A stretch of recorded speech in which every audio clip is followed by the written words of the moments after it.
The jury had just been excused after hearing closing arguments from both the defense and the prosecution.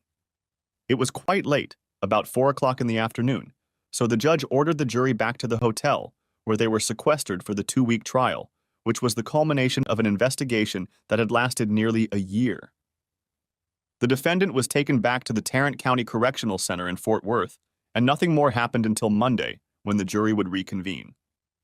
So I decided to walk back to my room at the Hilton Garden Inn in downtown Dallas, stopping at a bar on the way for a beer and a bite to eat. I had just finished my burger and was halfway through my beer when I heard a woman's voice behind me. "Hey, cowboy, buy a girl something to drink?" she asked. I turned and looked at the source of the question. She looked familiar, and then it hit me. "Ashley? Ashley Marks, is that really you?" I asked. "Yes, that's me," she said, flashing a smile that could melt the polar cap. I invited her to sit down and waved to the waitress. "My God, how long ago was that? 16, 17 years? How's it going?" I asked. "I think it's been 17 years, she said. Ashley was one of my best friends in high school, along with Steve Jenkins and Jolene Carter. Together, we were known as the Four Musketeers. But that all changed when Ashley's dad got a job in Austin during our senior year. I haven't seen or heard from her since. "I'm doing well," she said. "Went to college at the University of Texas, graduated, got married, got divorced, and now work as a reporter for the Austin Statesman newspaper." "Wow, you've had a very interesting life. What happened?" I asked. She shrugged. "I was married," she said, emphasizing the I. Unfortunately, he wasn't. Or at least he had trouble remembering his vows. After I caught him cheating a third time, I said enough was enough and kicked his city ass to the curb, she said. I think he ended up running a McDonald's in Beaumont. "I'm sorry to hear that," I said. "I know what it's like, believe me. So what brings you to the Big D?" "I've been covering the Jenkins trial for the last couple weeks." "What a mess." "The other day I watched you testify," she said. "I feel very sorry for Jolene. Whatever her faults, she didn't deserve to die this way." I didn't say anything to that. No, Jolene didn't deserve to die like that. I would have preferred something more torturous, like burning at the stake, but that possibility, like so many other things, had been taken away from me by the man I'd once considered my best friend. "So, how are you doing, Bill Jennings?" she asked, interrupting my train of thought. "About as well as expected, considering the last 16 years of my life have been a total sham," I said. "At least you have kids," she said. I nodded. "Yeah, I guess so," I said. "They're mine, at least legally." "You may not be a donor, but believe me, you are their father in every way that really matters," she said. "You're probably right," I said. "But it still doesn't make me feel any better." "Look, I have a confession to make," she began. I looked at her, wondering what she had up her sleeve. "You know, every reporter in this courtroom is going to want to know your story. I'd like to be the one to tell it, if that's okay with you," she said. "I know you probably have a lot of trust issues, and I totally understand. But no one knows you like I do. Look, if it helps, we'll sign a contract. You give me exclusive rights to your story, and I protect you from the wolves. Kind of like a publicist. I'm not publishing anything without letting you see it first. My editor has already approved it, and I want it done right." Deep down, I knew she was right. Reporters from every major news outlet in the country, CNN, Fox News, Associated Press, you name it. I've even been contacted by a few small but well-known bloggers. It was all so overwhelming. Something told me I could trust her, so I made up my mind. "Okay, Ashley," I said. "You made a deal. So how exactly does this happen? Do we do it here? Do we move it to my hotel room or yours?" "What do you mean?" "Well," she said, "I've wanted to see the old homestead for a long time. It's only 2 or 2.5 hours west of here by car. It's still pretty early, and the jury doesn't start deliberating until Monday morning, so we have the weekend off. Why don't we drive back and you can show me where all this happened? You'll give me the details on the way, and after we get there, I can talk to your kids and parents if that's okay with you." I thought for a moment before agreeing. It would be a nice break from the trial, and I thought it would be nice to show Ashley around the neighborhood and maybe repair the relationship. "Sounds good," I said. Where are you staying? I'm at the Hilton around the corner. What about you? She asked. Same thing. Do you want to grab a couple things first before we hit the road? She nodded, and we agreed to meet at my truck in the parking lot. You can't miss it, I told her. It's a big blue cab. It's still the same bill. He's got to have the biggest pickup truck in the state. Give me about a half hour after we get there so I can change into something more comfortable and grab a few things, okay? She asked. I agreed and we hit the road. The sun had already dipped below the horizon when we pulled onto Highway 20, leading towards Abilene. I was glad for that, since I hate driving in the sun. Ashley had changed into her professional reporter's outfit and was now wearing a knee-length denim skirt and a white Western-style blouse. She seemed as beautiful to me now as she had in high school. I also got a good look at her shapely legs and felt a familiar stirring below the waist. She smiled. I know what you're thinking, cowboy, she said. Really? I asked. You're thinking something along the lines of why didn't I sleep with Ashley and not Jolene? I laughed. Is that what your honed reporter's instinct tells you? I asked. No, the way you check my legs. Like you did back in high school, she said. I bet I thought I'd forgotten about that. Legs like that are hard to forget, I told her. I always liked looking at her legs, especially when she was wearing her cheerleader uniform. She smiled and pulled out a tape recorder. So tell me, Ashley, is there a mister? Right anywhere in Austin? No, she said. Since my divorce, I've focused almost entirely on work. As you can imagine, I've had a lot of trust issues with men, and so far I just haven't met anyone I really want to spend time with. Sorry to hear that, I said. She laughed. Somehow I doubt it, she said. Damn those reporter instincts. Anyway, what do you say we start this little roadshow? Yeah, okay, I said. She put her recorder on the dashboard, making sure it wouldn't fall off. You don't mind if I write this down, do you? She asked. I shook my head. Not at all, I said. I want you to do it right. I took a sip of my coffee and thought for a bit before I started. Ashley, as you know, Steve and Jolene and I were very friendly in high school. After you left, it was mostly just the three of us. I asked Jolene to marry me right after graduation, and she said yes. Steve and I both joined the Marines right out of high school. We both went to San Diego for boot camp and even ended up in the same platoon. Jolene and I agreed that we would get married after I finished my training. After boot camp, Steve and I broke up. He went into the infantry and I went into computer electronics. He was assigned to Camp Pendleton, and I was assigned to Quantico, Virginia. Anyway, about a month or so later, Steve hurt his knee badly and ended up getting a medical leave of absence. You'll notice that he still walks with a slight limp. Couldn't they have given him a desk job? Asked Ashley. No, it doesn't work that way, I said. Everyone in the Corps is a basic marksman, regardless of their MOS or specialty. Even clerks and computer guys like me have to meet the physical requirements to participate in combat. Steve came home and his father pulled strings to get him into the county. Right. His father was a county commissioner, wasn't he? Asked Ashley. I nodded. Yes. Until the day he died. That's how Steve was first elected. I guess the voters thought highly enough of old man Jenkins to elect his son. I graduated, came home, and got married. Steve was my best man. I found out later that he was also Jolene's best man, if you know what I mean. That bitch, Ashley said. I ended up on the West Coast, and almost 9 months after we were married, Brian was born. About a year later, I was sent to Okinawa for a year unaccompanied. We came home for a month, and I let Jolene and Brian stay in my house that I had inherited from my grandparents. We decided it would be easier for them if both of our parents were around. After that tour, I came home, packed up Jolene and Brian, and we headed to my next duty station, Camp Legend, North Carolina. Just under 9 months later, Jessica was born. Jolene took the pregnancy hard and insisted that I have a vasectomy. She argued that if we ever wanted another child, I could always have the surgery reversed. And I agreed.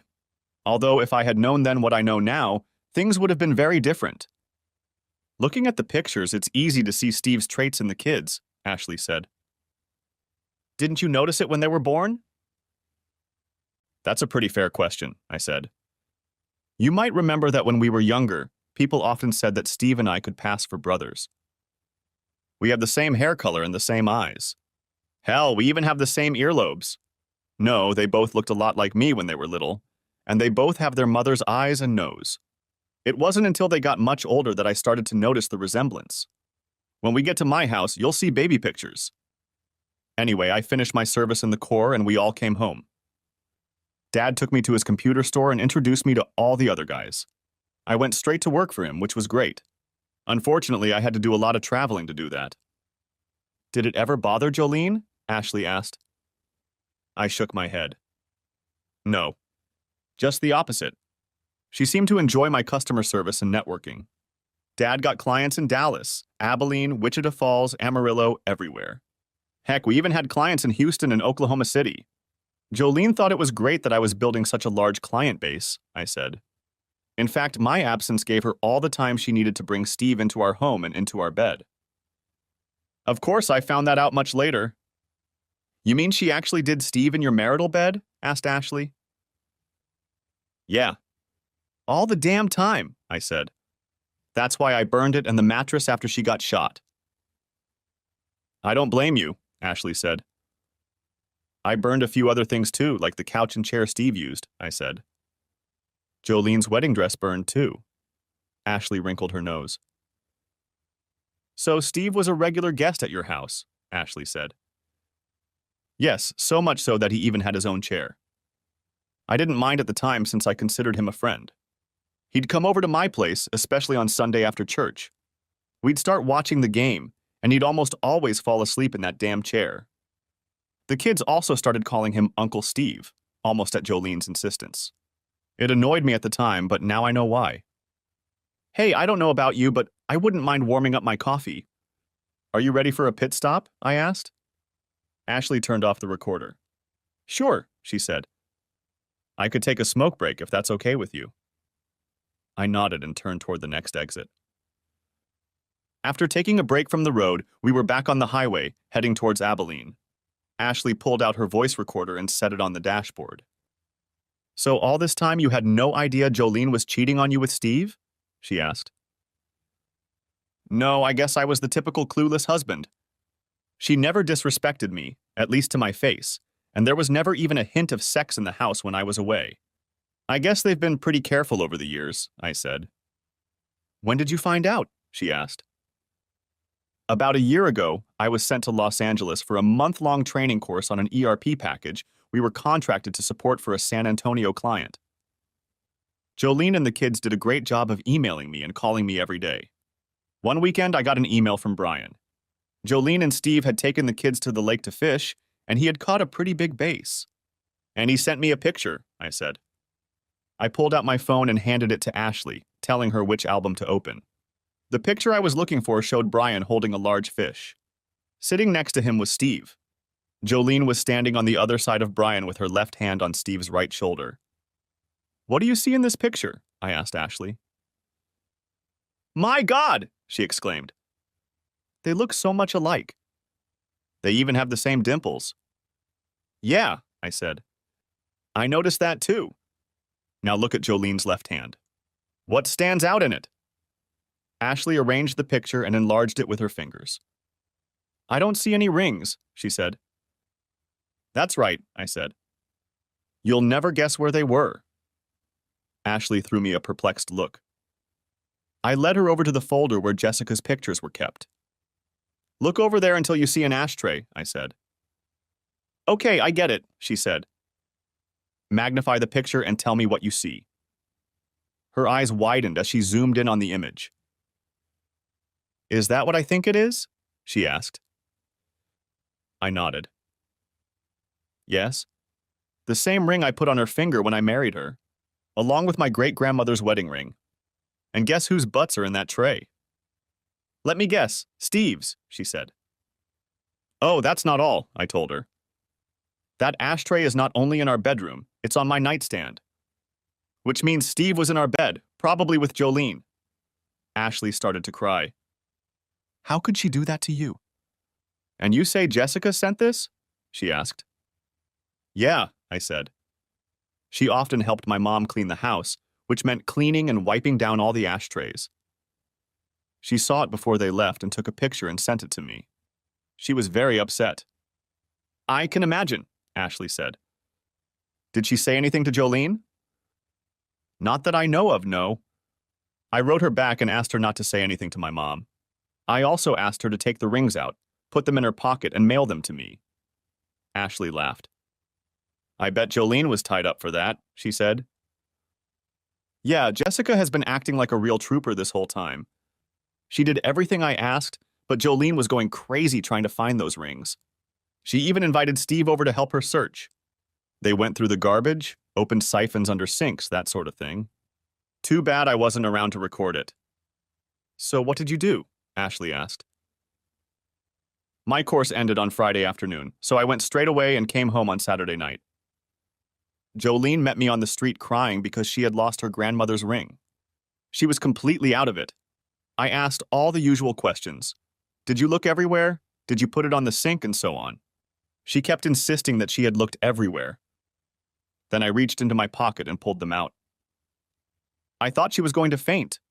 How did you get them? She asked. I simply said a trusted friend found them and mailed them to me. I didn't mention Jessica's part because I figured she'd tear it apart. I just told her, don't put them in the ashtray the next time Steve comes over. That was priceless. Her eyes got as big as saucers and she started crying, telling me all the usual crap about loving me. Oh, I'm sorry, I said, seeing the look on Ashley's face. I didn't mean to swear. That's all right, she said. I've heard and said much worse, believe me. So tell me, what did you do then? Well, I pretty much knew then that it was over between us, I said. I didn't have any real evidence of them cheating, no pictures or anything like that. I decided to start investigating and get everything ready. The first thing I wanted to do was to take DNA tests. I needed to find out if these were my children. I also purchased some surveillance equipment from our store. High-definition motion-activated cameras, voice-activated audio recorders, everything I needed. I even bugged our cell phone. Everything was recorded on my home server and backed up to the cloud. I waited until she left to go shopping and installed it all. The DNA was pretty easy to do. One of our clients in Dallas is a lab that does this kind of testing, and they got me everything I needed. I took samples from the kids, asking them not to say anything to their mother. Took my own sample and waited for the next Sunday when Steve came in. As usual, he fell asleep in the chair he always sat in, so swabbing his cheek was pretty easy. It took me a week to get the results because I had the lab mail them to the store. The tests showed that there was a 99.9% probability that Steve was the father of both children, which meant that he and Jolene had been at it for at least 16 years, if not longer. And all this time you never guessed a thing? Asked Ashley. No. Not the slightest clue. I'm sure if I'd sat down and analyzed everything carefully, I might have guessed, but that's the thing. She'd never given me any reason to question her fidelity before. Our sex life had always been on the up and up, even after we had kids. So I waited for other evidence to come forward. And it didn't take long. A week after I installed all the equipment, I received the first video evidence. I ended up going to Oklahoma City to set up the server and knew I'd be there for a couple days. The kids were at my parents' house, so Jolene was on her own. Shortly after I left, she called Steve and arranged for him to come overnight. I called from my hotel in OK City and spoke to her briefly, just to let her know I was there for her. She said she loved me, but by that time I didn't care anymore. After that call, I logged into my home server and waited. Sure enough, around 9 o'clock that night, they were in our bed doing the dirty deed. Naturally, he didn't use a condom, which really annoyed me. Worse than watching the two of them roar like animals was what I heard them say. What was that? Asked Ashley. Wait a minute, I said.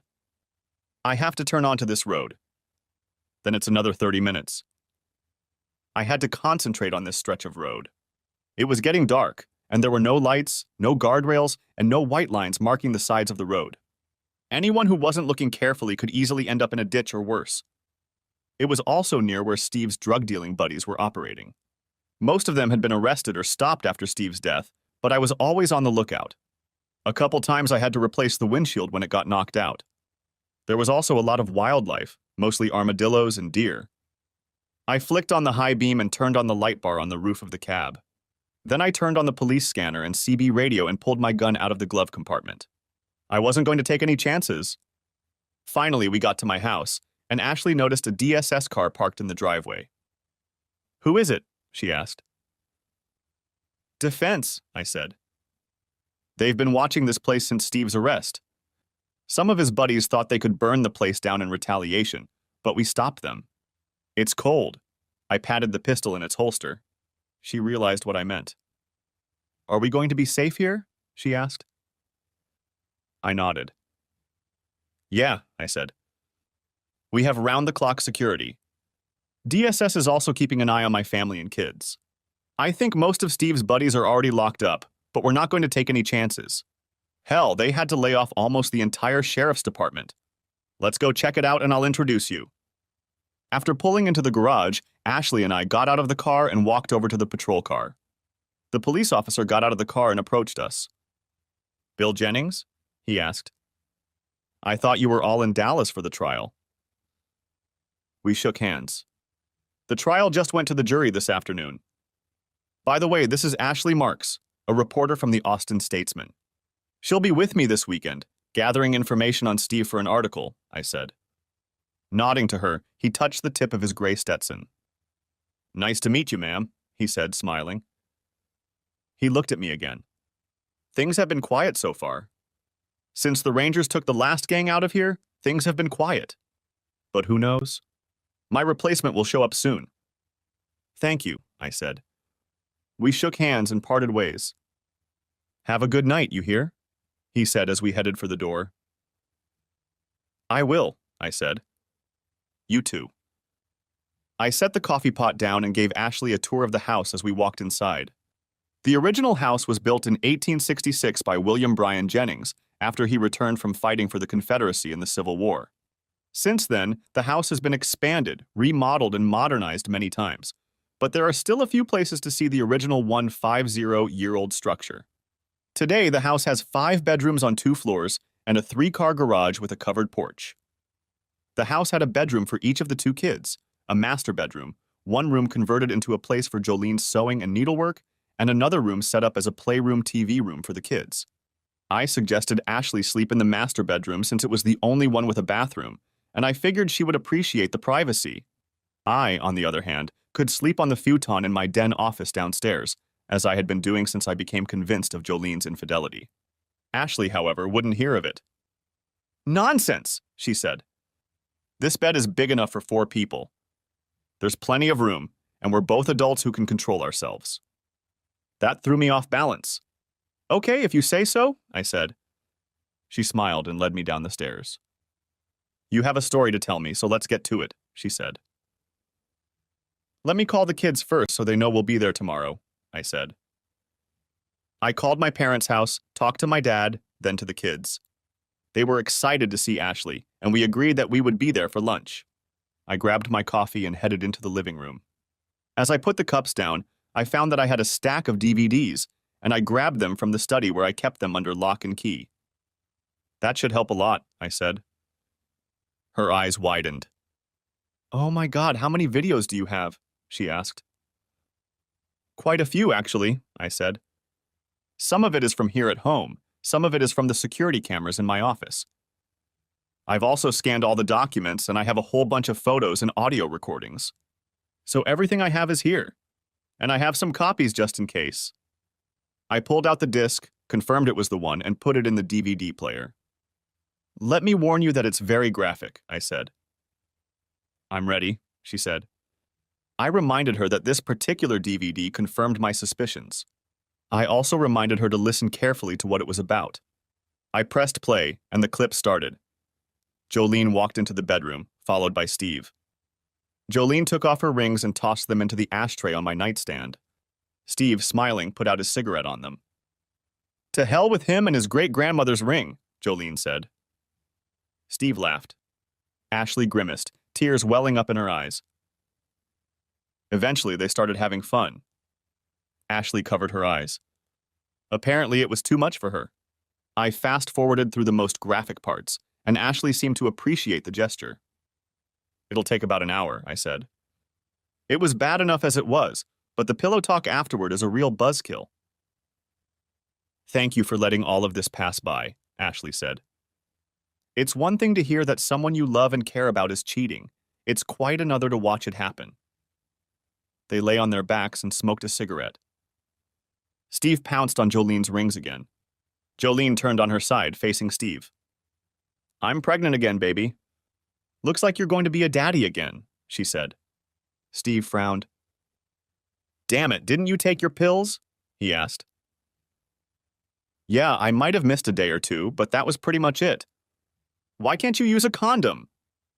I hate that kind of thing, he said. You know the rules.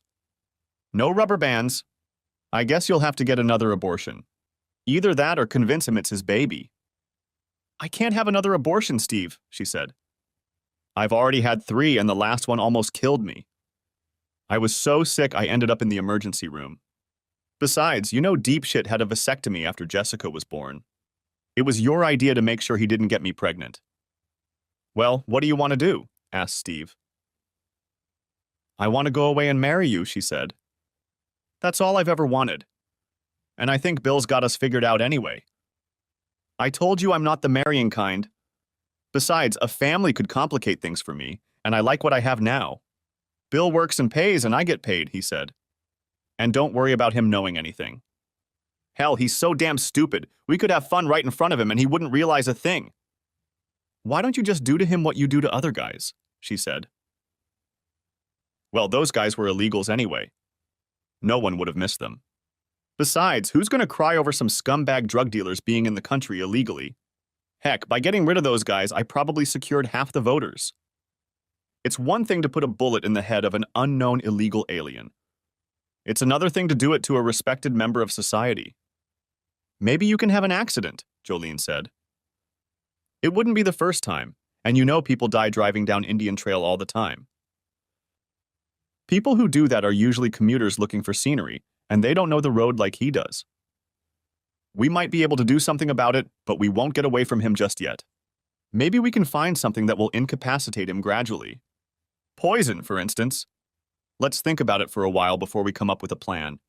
Eventually, we will have to get rid of him, but let's do it right, and at the right time, maybe after the kids are out of the house. That way you get his insurance and part of his business. In the meantime, go to the new clinic in Abilene. They'll take better care of you than those quacks you went to last time. I'll keep an eye on Billy Boy. If it looks like he's going to do something stupid like go to a lawyer, I'll talk to him a little and bring him up to speed. Okay? Jolene nodded. Okay, baby, I'll do it. You're the man, she said, kissing his face. Now let's get on with it, she said. And the coupling started all over again. I stopped the video. Ashley shook her head, tears streaming down her face. I hate that bitch, she said. And you lived with her for 17 years? Please tell me you went to a lawyer after that. I went to see a lawyer. It was a very eventful day. Let me tell you about it, I said, beginning my narrative. I actually went to see a lawyer. As I had told Ashley, I had made an appointment with Alan Jackson, the attorney who had taken care of all of our family's business and personal legal needs over the years. What I learned at that appointment cut me to the bone. I remembered my visit to Alan's office. After the initial greetings, I got straight to the point, showing him some of the evidence I had, including the DNA report and the videotape of Jolene's affair with Steve. Alan explained what I could expect. Although Texas is a community property state, a divorce can be granted based on adultery or cruelty. While adultery is not a crime in Texas, it can affect a judge's decision in the distribution of property and alimony. It can also be used in civil litigation. But Alan told me the biggest problem I faced was not the law. Legally, he said, I had a win-win case. The problem, he added, was Steve. Listen, Bill, he said to me, Steve runs this county with an iron fist. He owns the sheriff's department, not to mention every judge in the county. And in Texas, you have to file a lawsuit in the county where you've lived for the last 90 days. Frankly, I don't think there's a judge in that county that will even hear your case. Besides, Jolene's pregnancy could delay the process. Texas courts won't finalize a divorce until the baby is born. It doesn't matter who the father of the child is. This is so that any final child support orders can be taken into consideration. One last thing, Bill. Steve has informed me that you may want to divorce Jolene. He made it clear that we are to inform him of any attempts to start divorce proceedings. Wait a minute, I said. Are you saying that Steve ordered you to violate attorney-client privilege and maybe even break the law by refusing to report a crime? Alan nodded his head. I'm afraid so, Bill. I don't like it one bit, but I have no desire to end up in a shallow grave on Indian Trail, if you know what I mean. You have no idea what you're up against, he said. I'm sorry, Bill. I really have no choice. I couldn't believe what I was hearing. I'm sorry too, Alan. I guess I don't have a choice either. You're fired. Right now. I need all of the family and business files, along with any backups you might have, and I want them now, I said. I guess that would be your answer, so I took the liberty of putting them all together, he said, pointing to 2 boxes of papers on the floor by the door. He pulled out a piece of paper, wrote some notes on it, and held it out to me. Thanks, he said, realizing that I had given him a way out. One more time, he said. I'm so sorry. I thought you and him were friends. Is there no way you can get over this thing with Jolene? You know, for the sake of the kids? Would you be able to stand not being known to be a cuckold for 17 years? I asked him. I don't think so, he said. Let me help you get those files out. It's the least I can do. He picked up the boxes of documents while I closed my briefcase and walked with me to the truck. Once there, he looked around before he spoke again. Call those people I listed in the paper I gave you, Bill. I didn't want to say anything in the office just in case, but the authorities are very interested in some of Steve's actions. No time to waste, please, he said. As far as I know, Steve is keeping tabs on you. Again, I'm sorry about that. Maybe after this is over, we can get together and work things out. I shook his hand. Thank you, Alan, I understand. We'll be in touch. I went back to the office, thinking over everything Alan had said. I wasn't too worried about firing Alan, since I knew my father would support my decision. I was more concerned about Steve and what he or his cronies might do to the family. I called the numbers Alan had given me and made an appointment with each of the 3 men mentioned.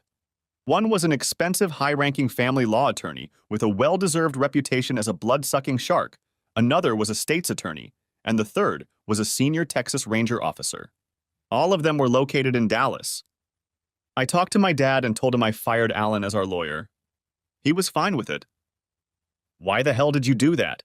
He asked. I explained what Alan had told me and then showed him the DNA and video evidence I had presented to Alan. His tone changed significantly. Oh shit, he said. I suspected Steve was a snake, but I didn't think so much. You've got to get the kids out of the house. There's no telling what they'll do. I agreed, but wondered what excuse I could use. My father already had a plan. When do you have appointments in Dallas? He asked. I told him I had an appointment for tomorrow. Okay. Tell Jolene that I'm sending you to Phoenix to survey the area, and you may be gone for a few days. I'm going home with you just in case. Have the kids pack up and stay with us. Hopefully that will get them off the road for a while, he said. Are you planning on telling the kids about this? I have to, Dad. They deserve to know the truth, I said. I won't scold their mom, but they're old enough to make their own decisions. Okay, son, you do what you think is right and your mom and I will support you, he said. I called Brian's cell phone and explained that he and Jessica would be staying with his grandparents starting today. What's going on, Dad? He asked. I'll tell you later. Just make sure both you and your sister are home right after school, I said. Grandpa will pick you up from there. Okay, Dad, we'll be there, he said. Love you guys, I said. I could almost hear his face turn red with embarrassment.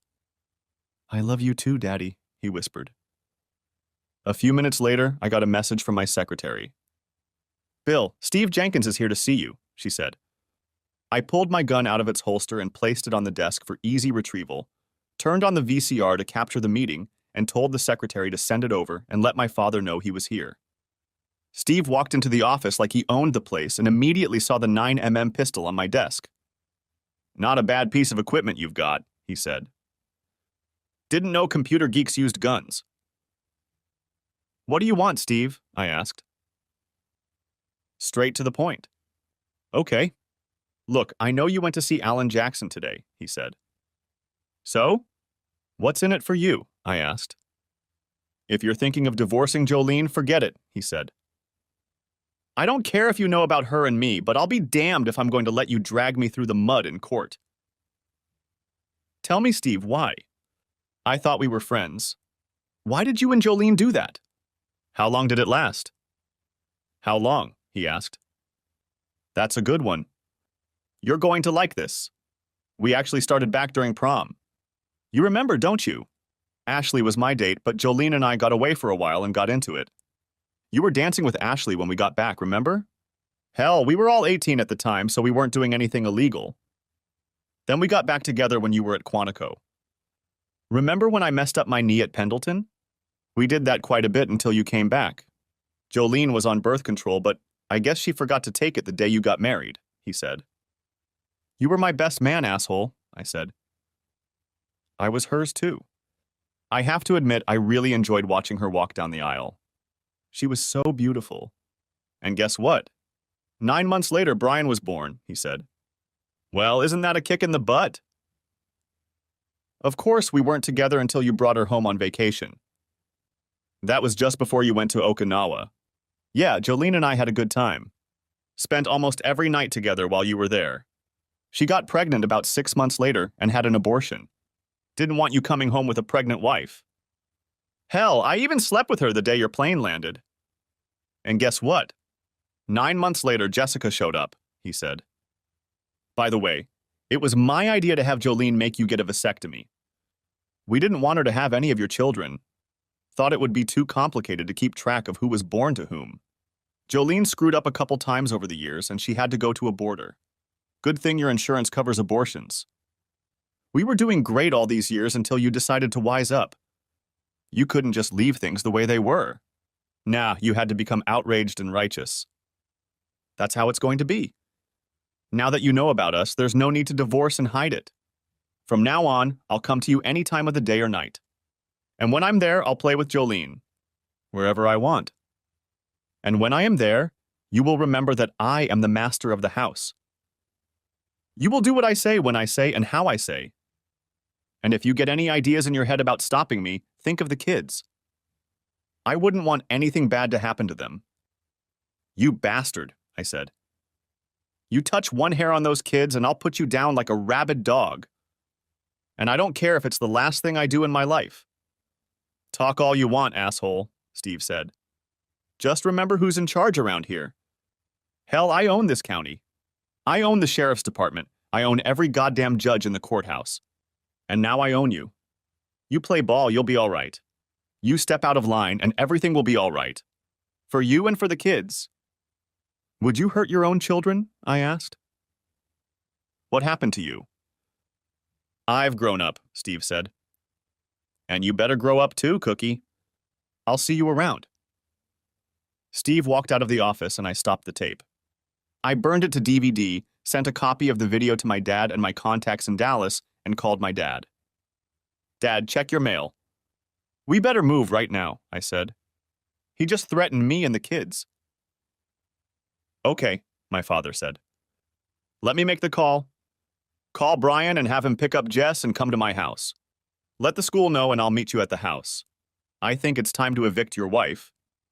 I agreed and called the school, informing them that under no circumstances should my wife or Steve Jenkins pick up the children or even be in the building, explaining that it could be a matter of life and death. I also informed them that the children must leave immediately. I called Brian and told him to pick up Jess immediately and drive directly to his grandfather's house, no questions asked. I'll talk about you kids later today, I promise, I told him. And under no circumstances have any contact with your mother or Steve. This is very important. Do you understand? Yeah, Dad, I got it. What's going on? He asked. There's no time to explain now, son. Just do as I say, okay? Okay, Dad, he said. I grabbed my gun, the DVD I had just burned, walked out of the office and jumped in my truck. I knew my dad would be on his way soon, so I didn't wait. If he said he was going to be somewhere, then he would be. I pulled out and headed home. About 15 minutes later, I pulled up in front of my house. I didn't see Steve's truck, but Jolene's car was there. Oh, good. I knew my dad would be here soon. I walked into the house looking around for Steve or anyone else who might be waiting to hurt me. I kept my right hand on my holstered pistol. I didn't see or hear anyone at first. I took an uncertain step into the house. Jolene was coming down the stairs. "Bill, you're home early," she said. "Did something happen?" I looked at her, at first saying nothing. "Is Steve or anyone else here?" I asked. "Why would Steve be here?" she replied. "I think you know why Steve is here. Maybe to get himself an afternoon hookup or to set up my murder," I said. Jolene's eyes widened, and she brought her hand up to her mouth. "Yes, Jolene, I know." "Oh my God," she said. "I'm so sorry." "Bullshit. Let me show you what your lover just told me, and then I'll give you 30 seconds to grab your shit and get out of my house," I said. I put the DVD in the player, turned on the TV, and pressed play on the remote. I watched Jolene's reaction to Steve's confession and his threat. "Bill, it's not what you think," she said. "Please let me explain. Steve just said some nasty things. We can work things out." "Are you kidding me? You conspired with Steve to cuckold me from the beginning, then you conspired with him to deny me children, and then you conspired with Steve to kill me. What the hell kind of people are you? Now take your shit and get the hell out of here. Now, goddammit!" I never raised my voice at her, but she was clearly frightened. I reached out, took her left hand, and pulled the rings off of it. I put my grandmother's ring in my pocket, took off mine, and slipped it into her hand. "Eat it, bitch," I growled. "Bill, please don't do this to me." "I'm so sorry," she wheezed through her tears. "Yeah, you're sorry, all right. You're a sorry excuse for a wife. Now get out of here." I grabbed her purse and threw it at her. It hit her in the chest. She rushed to the door. I rushed her. "Move, damn it," I said. I was tempted to kick her ass, but I'd been raised never to hit a woman. We walked outside and went to her car. She turned to me as she opened the door. "Where will I go?" she asked, crying. "First of all," I said, "stop your damn tears. You got what you wanted. Second of all, I don't care. Go to Steve, go to your mother's apartment, or better yet, go to hell." Having said that, I noticed 2 cars pull up to the driveway. Dad's truck pulled up first, followed by Steve's. Jolene instantly stopped crying and smirked at me. "Now we'll see who has to go, baby," she said wryly. "It would be so much easier if you just cooperate with us." "Are you really going to do that?" I asked. "In a heartbeat," she said. Dad swung his truck around to block Steve's access to the house and stopped. Steve slammed on the brakes, missing his father's truck by only a couple of feet. Steve jumped out of the car. My dad did too. He pulled out his 12-gauge shotgun, loaded a round, and pointed it at Steve. "What the hell are you doing, Jennings?" Steve yelled. "I'm following a restraining order," my father said. "What kind of restraining order?" asked Steve. "The one against you and your lover. The one that says you two must stay 500 feet away from my family and our property," Dad said. "And believe me, asshole, I'd like nothing more than to hurt you. So get in your truck and get out of here." Steve wasn't used to being talked to like that, so he stopped moving forward. 2 cars with flashing lights pulled into the driveway and stopped behind Steve's truck. 4 state highway patrol officers got out of them with their pistols at the ready. "We'll take it from here, Mr. Jennings," one of the officers said as he approached Steve. Dad lowered his gun as the officer handed Steve a restraining order. "Is that her?" he asked, nodding his head toward Jolene. Dad shook his head. The officer walked over to Jolene and me and handed her the paper. "Mrs. Jennings, you have been served with an order requiring you to stay 500 feet away from any member of the Jennings family and any property under the control of the Jennings Historic Family Foundation, which includes this house," he said. "If you refuse to obey this order, you will be taken into custody. Do you understand?" "Yes, I know," Jolene said quietly. "Excuse me, officer," I said, as he started to turn away. He stopped and looked at me. "Yes, Mr. Jennings?" he asked. I pulled a digital audio recorder out of my shirt pocket. I'd appreciate it if you'd take Jolene and Mr. Jenkins into custody, I said. And why would I do that? He asked. I hit the play button so they could hear the threat Jolene had just made to me and the kids. Jolene looked like she was about to cry. The officer gave her a hard look before pulling out the handcuffs. Mrs. Jennings, you are under arrest. Please turn around and put your hands behind your back, he said. After handcuffing Jolene and reading her Miranda rights, he radioed another officer and ordered him to arrest Steve. You're going to pay for this, asshole, Jolene said as she was led away in handcuffs. You're all going to pay. By this time, another car had pulled into the driveway. A van from the local TV station stopped, and a reporter followed by a camera crew walked up the driveway while Steve was being arrested. They managed to get a report on his arrest that made the evening news. Steve was, to put it mildly, displeased. God damn it, do you know who I am? He asked the officer handcuffing him. Yeah, I know, the officer said. And frankly, I don't care. You're under arrest anyway. I'll get your badge for that, shouted the red-faced Steve. I realized I should have mentioned their plot to kill me, but I didn't have that evidence with me. Some of it was still in the DVD player in the house, and events were moving pretty fast. Nevertheless, I knew that my contacts in Dallas had the evidence and were working on the charges. The news van backed up and shifted so the patrol cars could pull out of the driveway. The reporter and her cameraman came toward me, followed by my father. Mr. Jennings, could you explain why Commissioner Jenkins was just arrested? She asked. Yes, I can, I said. As far as I know, making death threats is still a crime, and even popular politicians like Steve and his married girlfriend are covered by the law. Now, if you don't mind, I've got kids to take care of. I stepped back and my father joined me, leaving the reporter and her cameraman in shock. The voters in our district had treated Steve well, and I knew that his reputation as a man who espoused family values had just taken a major hit. Unfortunately, the voters didn't know Steve the way I knew him. But I'll make sure they find out. My next stop was my parents' house, where I explained everything to those who were left of my family. I hated telling my children that the man they knew as Uncle Steve was actually their biological father. But I felt I had to tell them the truth. At first, they didn't want to believe it, but I had the DNA test results to prove it. I don't care what that piece of paper says, Jessica said. You're my father, and you always will be. I agree, Brian said.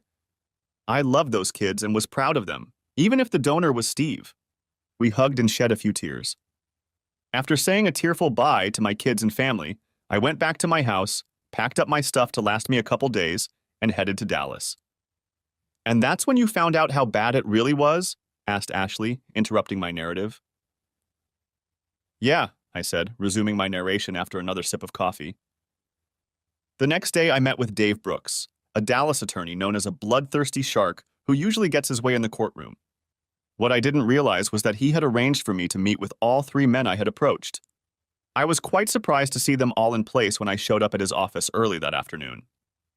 Sorry to come down on you like this, Mr. Jennings, Dave said, but after that last video you sent us, we thought it would be best if we all got together. I accepted his apology, and he introduced me to the other two men.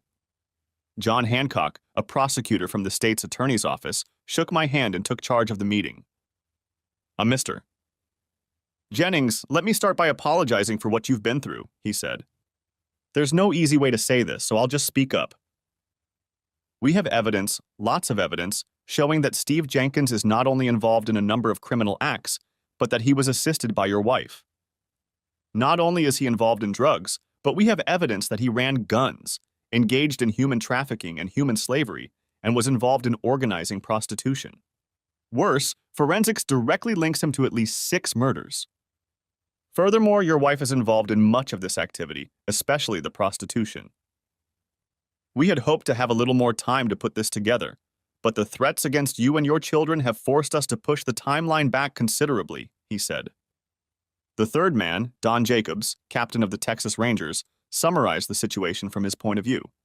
He made it clear to me that the entire sheriff's department had been compromised and could not be trusted to do its job. As a result, he said, Efforts were made to temporarily replace the department with Rangers and DSS officers until a replacement could be trained and hired. Unfortunately, that includes the correctional facilities where Jenkins and your wife are being held, he said. So we need to act quickly before the situation worsens. As for your divorce, Dave said, I'll be pushing for an annulment, given your wife's criminal activity and the deception she and Jenkins used against you. If that doesn't work, we'll file on the grounds of adultery and mental cruelty. From what you have provided, I believe you will get all of your assets, as well as custody of your children, if that is what you want. We talked for another hour or so, discussing strategy and possible scenarios.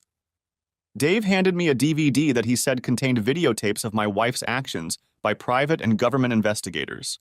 Some of them, he said, were quite graphic in nature and involved several men, including sheriff's deputies. John concluded by telling me what he was going to do with Steve and Jolene. I'm not going to sugarcoat it, Mr. Jennings, he said. I'm going to impose the death penalty, at least as far as Jenkins is concerned. Your wife might get lucky and get life in prison without parole. However, I must warn you, he added. Your life and the lives of your family members are in danger. Be very careful. From what I've seen, you and your children are damn lucky to be alive right now. People who cross paths with those two usually die. You have our direct numbers. So if you see anything or suspect anything, call us immediately. Do you hear me? I hear you, I said. We shook hands and parted ways. My mind was in a daze. The man I once thought was my best friend turned out to be not only a murderer, but also drugs, guns, prostitution, and little else. And my so-called loving wife was a part of it all. The ride home was spent thinking about everything that had happened in the last 17 years. How could I have missed it? Had I been so blinded by love and friendship? I finally got back to town and got a frantic call from my son. Dad, you have to come home right now, Brian said. What's going on? I asked. Just come home now, he said and hung up. I pressed on the gas and made it home in about 20 minutes. When I saw the ambulance and traffic police patrol cars in front of the house, I immediately thought about what I had been told. I rushed to the door just as the paramedics were wheeling the gurney outside. I stopped them to see what was wrong. The paramedic pulled back the corner of the sheet, revealing Jolene's face. I'm sorry, Mr. Jennings, the paramedic said. She's gone. Oddly enough, I wasn't that upset. Stepping inside, I found Steve being transported on another gurney. His left shoulder had been shattered by a shotgun blast, but judging by his groans, he was still alive. I saw the kids and the father standing off to the side. Thank God they seemed to be okay, I thought. Avoiding the blood on the carpet, I walked over to them and hugged them, making sure they were okay. What happened? I asked. Dad replied. I brought my kids here to buy a few things, he said. We had been here for a few minutes when these two came inside. I guess they managed to bail them out. Jessica and Jolene got into a fight, and Steve pulled out a gun. I heard a noise and went in the back door. Brian and I were in the backyard packing up. I grabbed my shotgun and walked in just as Steve pulled out his gun. Jolene tried to get him to put the gun down, but it went off. He shot her accidentally, I think. Right in the gut. I pulled Steve's shoulder out and called 911. That's when Brian called you. Jolene didn't last long. She was gone by the time the ambulance arrived. I'm sorry, son, he said. I shook my head. It's okay, Dad, I said. You did the right thing. And then I remembered that the security system on the home server was still running. I checked and made sure that the whole incident was captured on video. I showed the video to one of the officers while the other took statements from my father and children. He asked me to make a copy, which I did. I interrupted my narrative to take another sip of coffee. Do you have that video? Ashley asked. Actually, yes, I said, pulling a disc out of the stack. I put it into the DVD player and pressed a button on the remote. The video began with Jolene and Steve entering the house through the front door. Shortly afterward, Jessica entered the room. What are you two doing here? She asked. You shouldn't be here. You should be in jail. We bailed you out, Jolene said. And we've picked you kids up. You're coming with us. I'm not going anywhere with either of you, Jessica said. You have to leave now. Jolene grabbed Jessica's wrist. Oh, yes, that's right, young lady. You and your brother are leaving with us now, Jolene said. Jessica squirmed and pulled away from her mother. No way, bitch, Jessica yelled. I hate you, and I'm not going anywhere with you. Jolene slapped her hard across the face. Oh, yes, it is, she replied. I have prepared a fine room for you in Abilene. You will go and do whatever I say. Jessica struck back, hitting her mother in the face. That's not going to happen, she said. Jessica, stunned by the blow, grabbed Jessica's hands in both of hers. Oh, yes, you are, she said. You're going to be our new star. Aren't you, Steve? Steve grinned back. The boys are going to like you, girl, he said. Steve and Jolene laughed as Jessica was hit with the realization of what they were up to. She began to struggle even harder and finally broke free of her mother's grip. I'm not going, and you can't make me, she said. Now get the hell away from me. Steve pulled a gun from behind his belt and started waving it around as he spoke. Well then, I guess it's over for you and your brother, he said. Jolene turned to Steve and tried to reason with him, and Jessica started screaming, calling for her grandfather. Wait, Steve, we agreed we weren't going to finish them off here. Let's take them to a place off the Indian Trail where they won't be found. You know the place, she said. Steve shook his head angrily. No, he said. No, Steve, put the gun down before there's an accident. We'll deal with them, but not here. We have to stick to our plan, she said. They started struggling, and then a loud gunshot rang out, followed by an even louder one. At this point, I stopped watching the DVD. That's when Brian called me, he said. You already know the rest. Ashley wiped tears from her eyes as I stood up from the couch. I'm done for the day, if you don't mind, I said. I think I'll go out in the backyard and have a smoke and then go to the cafeteria. Ashley stood up and followed me out. I'll join you if that's okay, she said. We each had a cup of fresh coffee and walked out onto the back porch.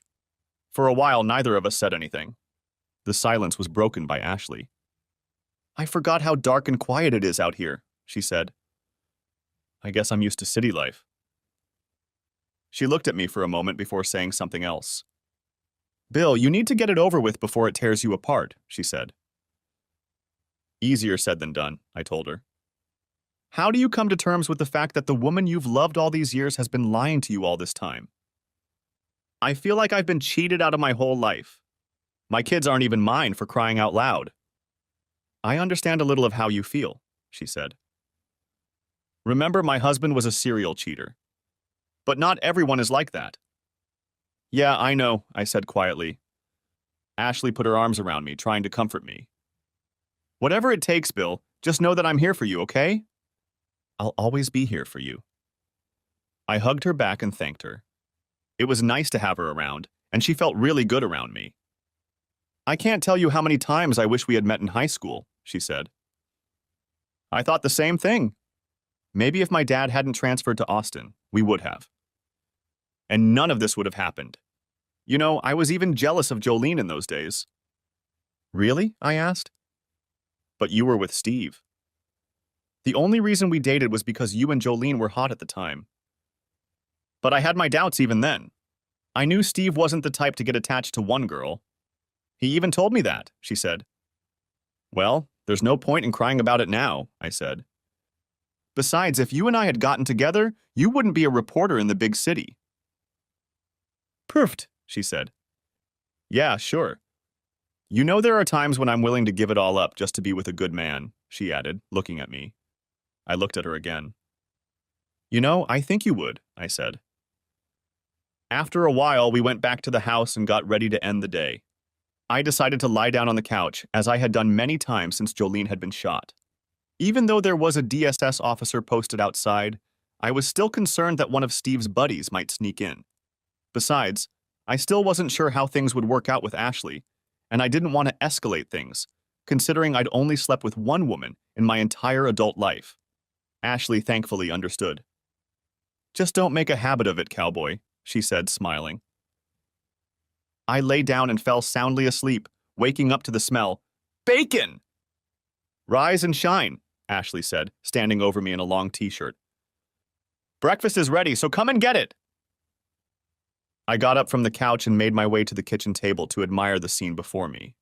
Ashley had made pancakes, bacon, sausage, grits, toast, eggs, cookies, and gravy. My kind of breakfast. She even remembered to put peanut butter on the table. I was one of those guys who loves peanut butter on pancakes. A guy could get used to this, I said. Ashley walked over to the table with fresh coffee. How long have you been up? Not for long. I hope you like it, she said. It's been a long time since I've made breakfast for a man.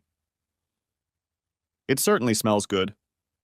You'll definitely get my mom's approval for that, I said. I'm impressed. Didn't you cook like this for your husband? I said, Foreman. My ex-husband considered fast food egg biscuits as breakfast. Bleh, she said. Dig in, cowboy, we got a lot to do today, she added, smiling. So, what's on the agenda for today? I asked, savoring the feast on my plate. Well, she said, I'd like to see your family today, and then I thought we could visit Jolene's mother. I thought she might be able to give some insight into Jolene's thought processes. Then, if there's time left, I'd like to stop by the cemetery and take pictures of Jolene's final resting place. And by the way, if you're counting on the same breakfast tomorrow morning, we'll have to stop by the store. You're almost out of everything, she said. I devoured the food like I hadn't eaten in a week, stopping to sip coffee and express my verbal appreciation for Ashley's cooking. Jolene hadn't made breakfast like this in years, and I felt like I'd died and gone to heaven. I finished my meal, feeling more satisfied than I had in a long time. I stood up and hugged and kissed Ashley, thanking her for the wonderful breakfast. That was awesome, I told her. I guess I better go get ready. Please do it, she said. You're beautiful, but you need a shave. I went upstairs and thought about Ashley while I showered and shaved. In less than 24 hours, I found myself falling in love with her just like I had in high school. Could it be, I thought, that Ashley and I are destined to be together? For the first time in months, I felt content. Ashley had used the shower on the second floor and was dressed in jeans and a t-shirt. She looked the same as she had once looked a long time ago. Grabbing her laptop bag and purse, she beckoned me to go. We arrived at my parents' house and were greeted by two kids who ran out of the house as soon as I pulled up. I introduced everyone to Ashley and we walked into the living room. Ashley explained what she wanted to do and asked if she could talk to everyone one-on-one in private. We all agreed, so Mom excused herself and went into the kitchen to make dinner, and Dad took me into the living room. Ashley started with Jessica, and after spending an hour with her, talked to Brian at length. Dad and I waited and spent most of our time talking about manly things, hunting, fishing, soccer, not much else. We both avoided anything to do with Jolene and or Steve. A couple hours later, Ashley came into the room and asked to speak to my dad. I took the hint, grabbed the kids, and went outside to throw the soccer ball around. It took a little over an hour, but she finished with both of my parents and went outside to join us until lunch was ready. The kids seemed to really bond with Ashley, and she seemed to enjoy spending time with us. We split into teams of 2 and played soccer. Jessica and I teamed up against Ashley and Brian and had a great time until Mom said lunch was ready. I enjoyed relaxing with Ashley and the kids, and for a while I felt like I had a happy family again. After lunch, we said our goodbyes and prepared to leave. Jessica caught up with me before I went out the door. Daddy, she whispered as she hugged me, if you don't ask her to marry you, I swear I'll kick your ass. What could I say? I promised her I'd think hard about it. So, how did your interviews go? I asked Ashley when we left. That went very well, thank you, she said. Bill, I know you're having trust issues right now, so I'd like to explain why I interviewed everyone privately. She was quite perceptive, perhaps a result of reporters' instincts. It's good journalistic practice to get independent confirmation, you know. It's not that I don't believe you, I do. And I do believe you. I watched those videos with you, remember? But I wanted them all to feel free to speak out without outside influence. I hope you can understand me, she said. I actually understood, and the fact that she explained everything without me saying anything meant a lot. I understand, Ashley. You're doing your job and being a professional. So have you learned anything new? Actually, yes, she said. Jessica told me that Steve has been making signs of attention to her, and for quite some time now. That son of a bitch, I said. I also learned that your family loved you very much and thought everything of you, she added. They also loved Jolene, but they were having problems with her and thought something was going on with her. They didn't say anything because they didn't want to interfere with your marriage. I think if they knew something specific, they would have definitely said something. What else did you find out? I asked. I learned what it was like to be part of a close-knit family. And I loved it, she said. I really enjoyed spending that time with you and the kids. Thank you for including me. I'd love to, I said. The kids and I had a great time too. I think you made a big impression on them. We pulled up to the apartment complex where Jolene's mother, Myrna, lived, parked and headed for the door. Do you want to interview her privately as well? I asked. I don't think that will be necessary, she said. Besides, something tells me you and she should clear all this up. Myrna Carter opened the door at the first knock and invited us in. She moved slowly, partly for health reasons and partly because of depression.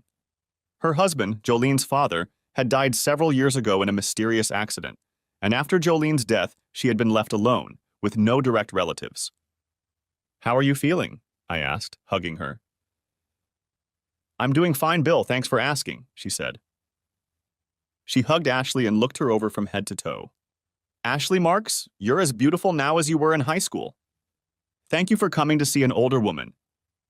Ashley smiled as Myrna motioned for us to sit down. What brings you here? She asked. I explained what Ashley was doing and Myrna nodded her head approvingly. So what can I tell you? She asked. Well, Mrs. Carter, I'm curious about something. This affair between Jolene and Steve continued throughout her marriage. You must have known about it.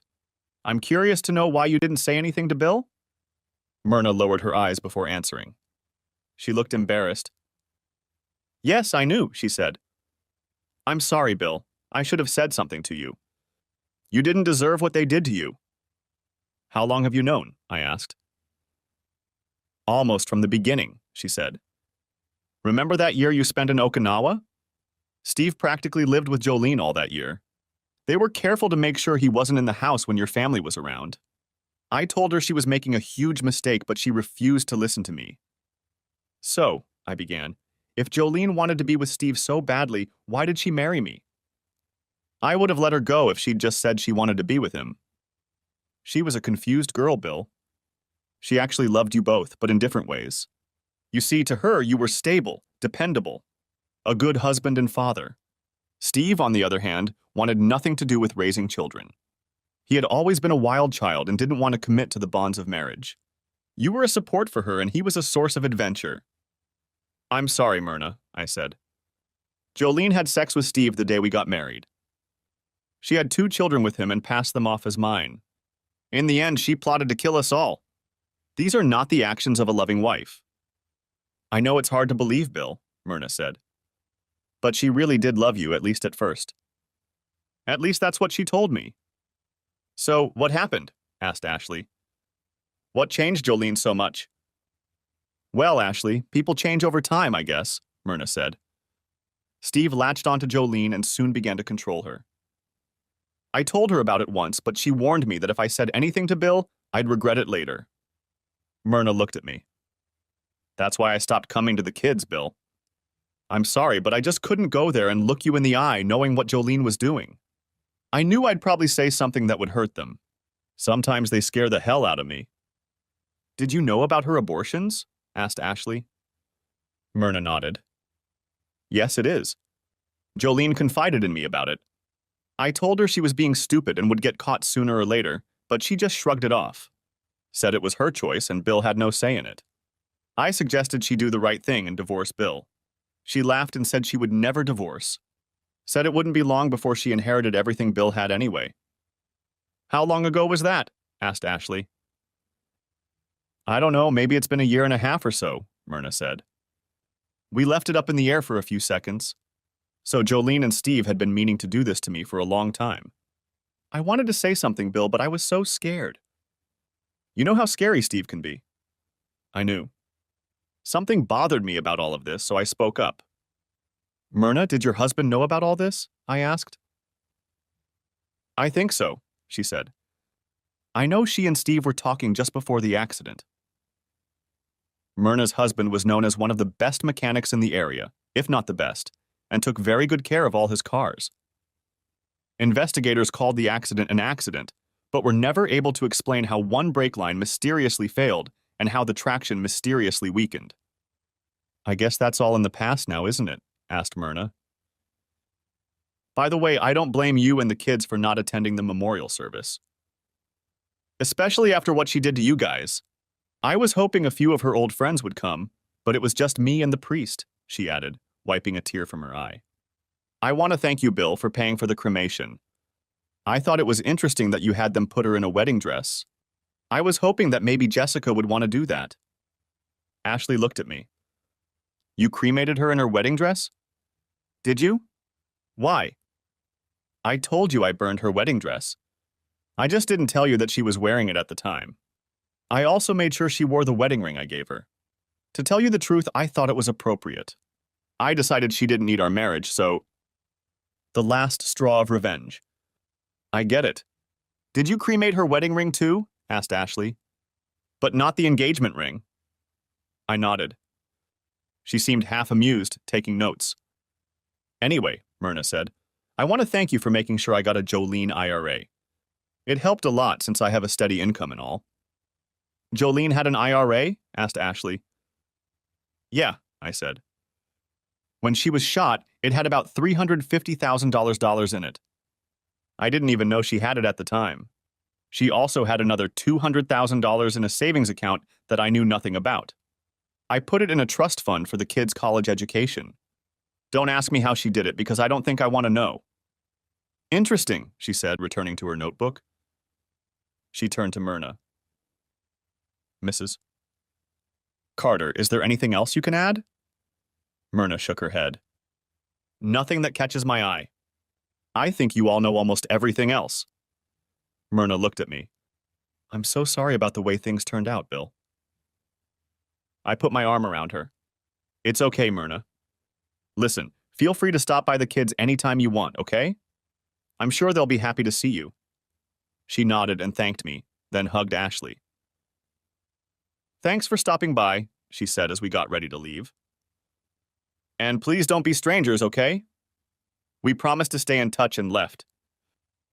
You cremated her in her wedding dress and wedding ring? Asked Ashley as we got into the pickup.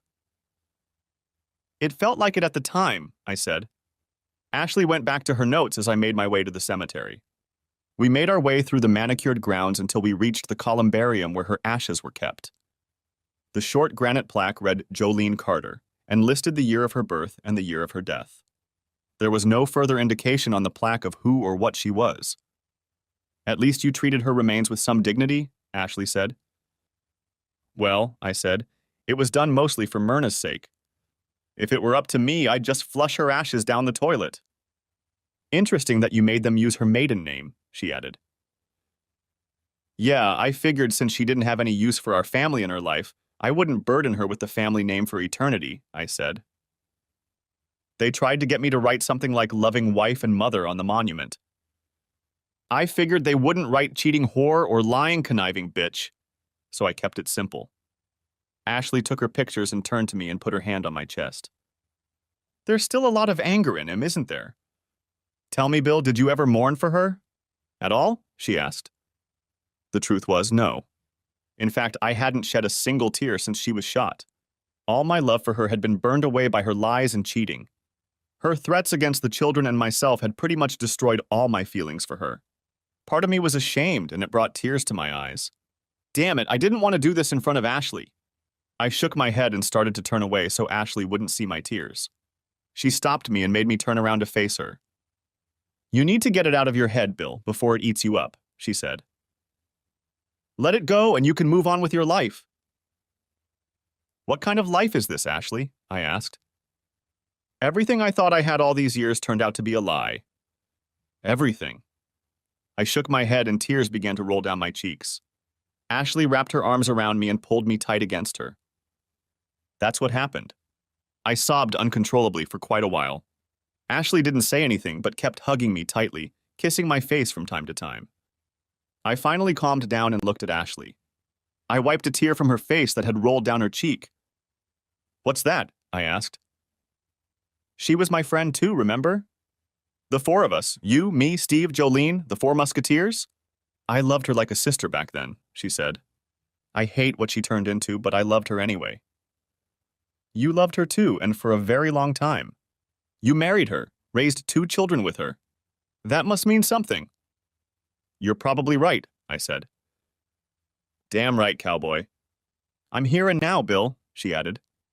"And I'll be here as long as you need me or want me, got it?" I smiled.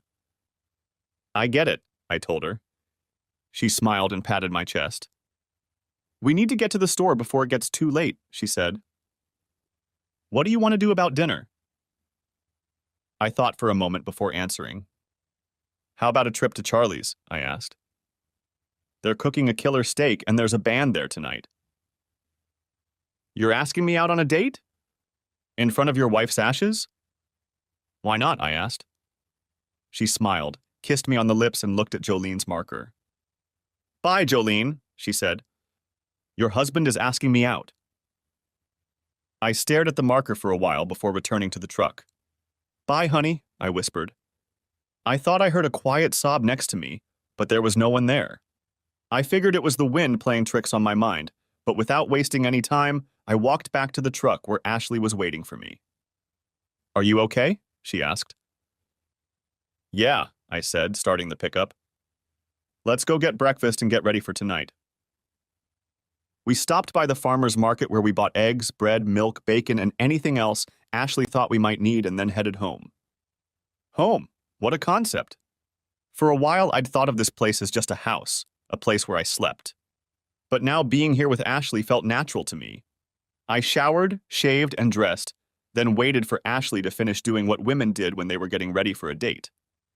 Finally, she came down the stairs wearing a denim skirt that came down a couple inches above her knees and a white blouse. She completed the ensemble with a pair of rather expensive cowboy boots. A woman to my taste. She was beautiful. And today she was my date. I offered her my arm and we walked together to our chariot. Charlie's restaurant was well known in our area for serving the best steaks with all the condiments. Potatoes and string beans with soft cookies completed the meal. Afterward, we had a beer and looked over to the dance floor where several other couples had already started dancing. "Do you want to dance?" I asked. "Of course," Ashley said. We danced. And danced. And danced some more. We did 2 step dances, a few quick waltzes, a few slow dances, and even took part in a line dance, something I hadn't done in a long time. Ashley was with me the whole time, but excused herself to the ladies' room a couple times. We were dancing to a slow tune with our arms around each other when Ashley stopped and slid into me with a soft, sensual kiss. Our tongues lingered for a bit, making me very excited down below. She leaned down to my ear. "I love you, Bill Jennings," she whispered. "Always have and always will." That's it. And to tell you the truth, I fell in love with it too. "I love you too, Ashley Marks," I said. She licked her lips nervously for a moment. "Take me home and make madly passionate love to me, cowboy," she said. "Otherwise, I'll have no choice but to pounce on you right here." Who could refuse such an offer? "Then we better get this situation under control, little lady," I said in my best horrible John Wayne impersonation. She smiled, took my hand, and led me into the parking lot. "Take me home now," she purred. And yeah, she started entertaining me in the car. Thank God it was dark and my windows were tinted as much as the law allowed, I thought. Otherwise, we might have been stopped. Still, I enjoyed the show Ashley had put on for me. "We're almost home," I told her. "Good," she whispered. Finally, we got to the house. I parked in the garage and pushed the button closing the big door. I couldn't wait to get out of the car. Eventually, we calmed down and lay on the bed, her in my arms. I thought about the events of the past 2 days. Just 36 hours ago, I was a depressed, despondent man, overcoming the pain of cheating on a lying spouse who had repeatedly disrespected me, with a man I once considered my best friend. Now I had Ashley to show me what it was like to love again. I knew what I wanted to do, but I was afraid she'd think I was in too much of a hurry. Screw it, I thought. Full speed ahead? I looked up at her face, framed by long dark hair. She was looking up at me. "A penny for your thoughts," she said. "I don't want it to ever end," I told her. "Me neither," she said. "And what do you propose to do about it?" Interesting choice of words, I thought. Must be those damn reporter instincts again. I opened the nightstand drawer and pulled out a small box, the same box that held my great-grandmother's engagement ring. I'd taken it to the jeweler to have it thoroughly cleaned after I'd taken it from Jolene. "Me neither," she said. "And what do you propose to do about it?" Interesting choice of words, I thought. Must be those damn reporter instincts again. I opened the nightstand drawer and pulled out a small box, the same box that held my great-grandmother's engagement ring. I'd taken it to the jeweler to have it thoroughly cleaned after I'd taken it from Jolene. Ashley was already sitting on the bed, her attention focused on the box. I told her about the ring and what it meant to me.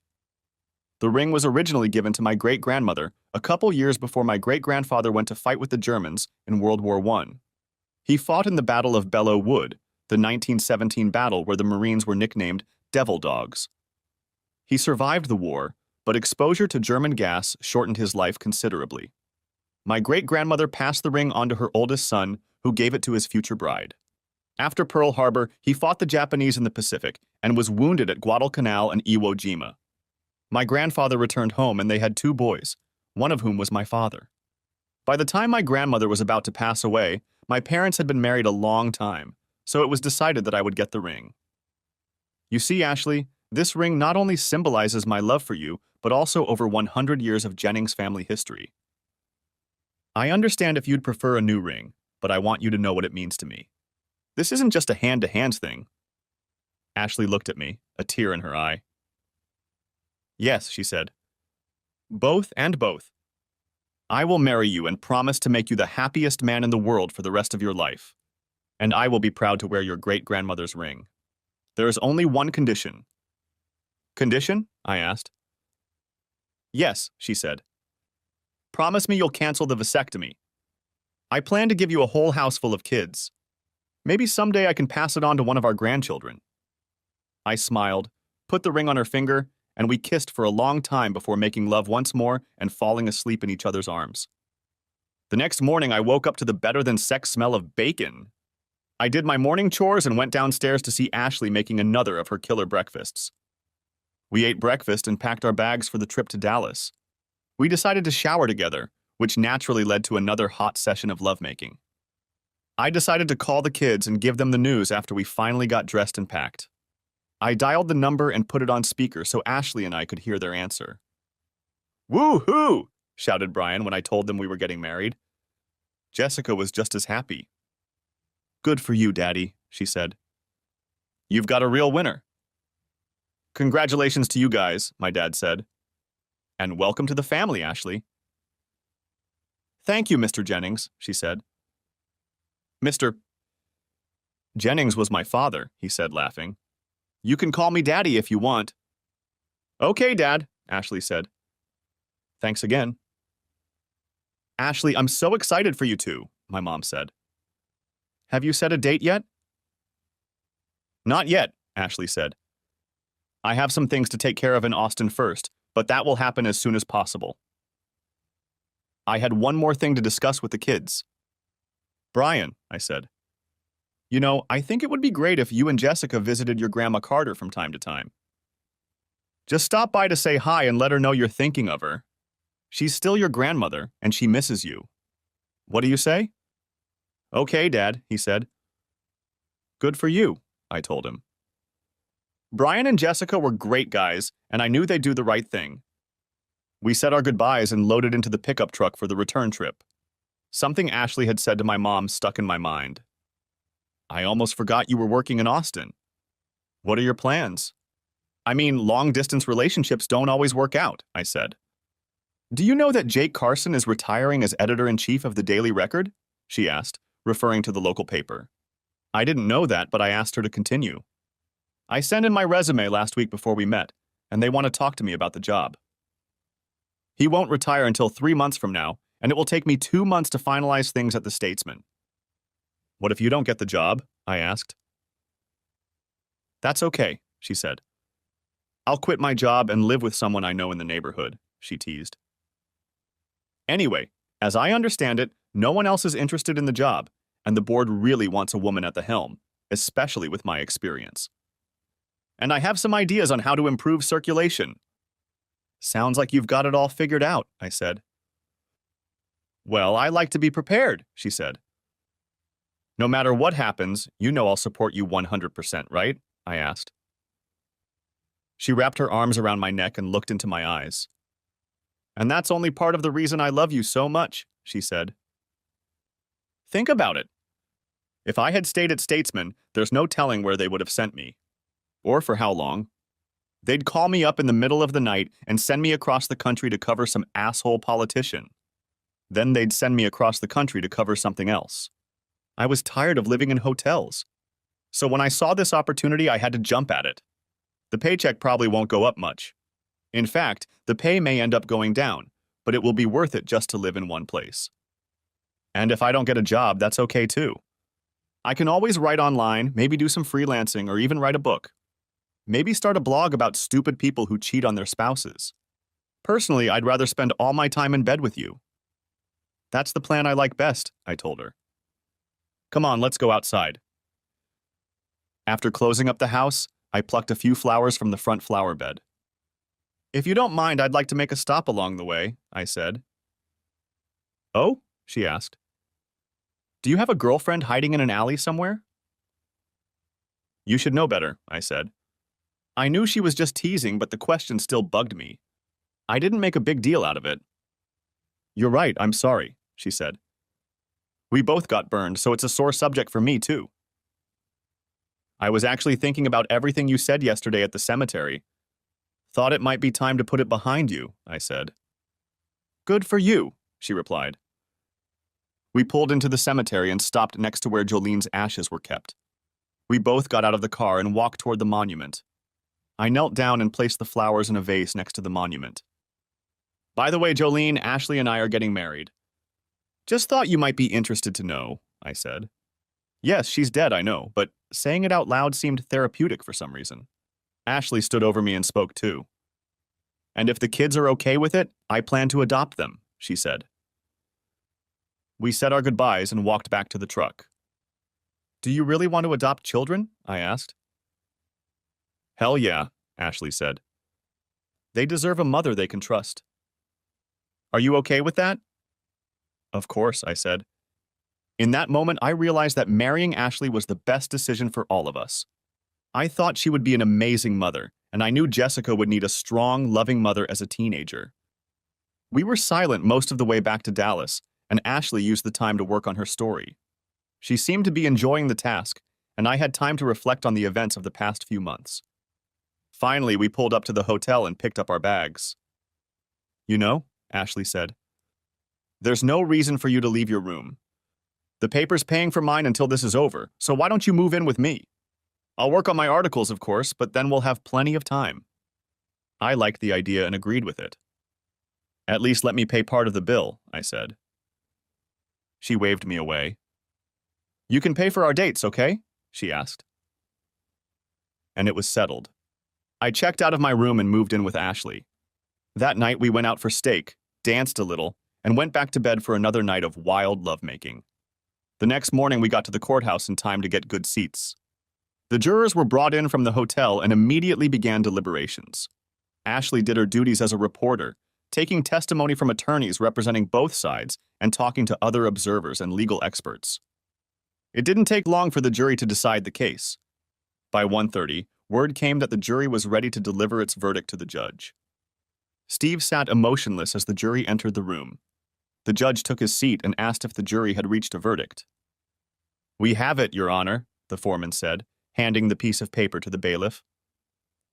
The judge read the paper and folded it back up. He turned to the foreman of the jury again. Is this a unanimous verdict? The judge asked. The foreman answered that it was. Very good, he said. Can the defendant stand? The judge asked. Steve and his attorney stood up. In People v. Steve Jenkins, the jury found the defendant Jenkins guilty on all charges and unanimously agreed to the maximum penalty provided by law, the death penalty, he said. Steve's attorney asked the jury to assess the penalty in the event of a guilty verdict, believing it would be easier to avoid the death penalty because the decision must be unanimous. If even one juror disagreed, the most Steve could get was life in prison without parole. It was a gamble, and Steve lost.